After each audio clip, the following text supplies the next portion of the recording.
et de chair. Amen.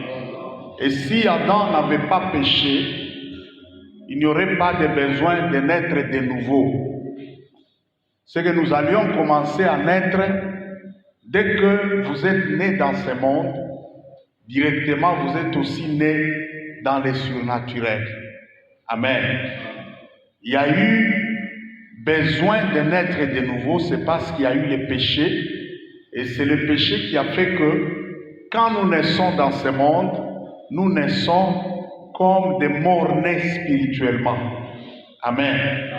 C'est par la foi en Christ, lorsque nous acceptons l'évangile du salut de notre Seigneur Jésus-Christ, que le Saint-Esprit vient réactiver, ressusciter, redonner vie à notre esprit. Amen. Et l'âme, c'est maintenant ça notre personnalité. C'est dans l'âme qu'il y a notre conscience, c'est dans l'âme qu'il y a notre volonté, c'est dans l'âme qu'il y a nos émotions, c'est dans l'âme qu'il y a, je ne sais pas moi, ce qu'on appelle le libre arbitre. Quand quelqu'un dit « Minakatala », c'est son âme. Amen. Et même quand quelqu'un dit « Minechika », c'est l'âme. Amen. Quand quelqu'un dit « Milongi batanyo mpaka kuko frère fulani » au « Mi bwana ule minapenda ni fulani », ça c'est l'âme. Amen. C'est dans l'âme qu'il y a la volonté. Et c'est pourquoi nous avons dit hier que le plus grand combat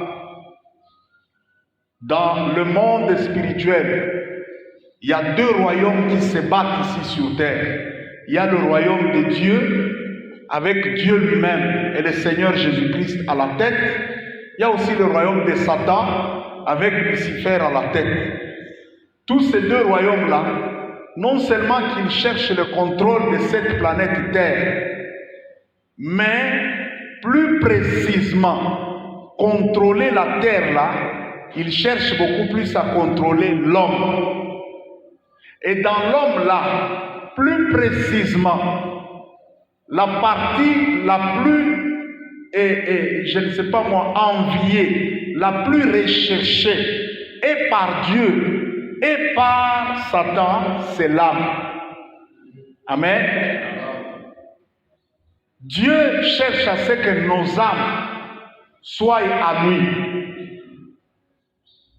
Dieu ne veut pas seulement que tu acceptes Jésus, ok, tu es né de nouveau, et puis ta volonté, tes émotions, ton intelligence, tes pensées restent comme au début. Non.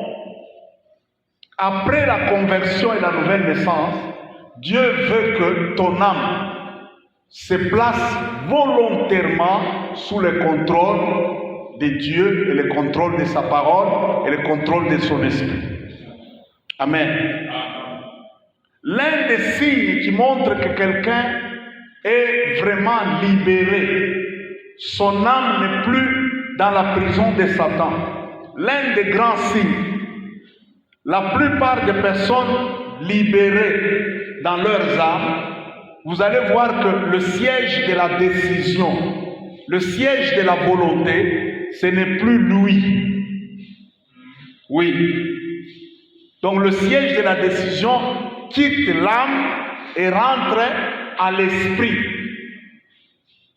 Les personnes qui sont libérées dans leurs âmes sont des personnes qui, le centre de décision n'est plus l'âme, n'est plus lui ou moi, mais ça devient Dieu. Amen.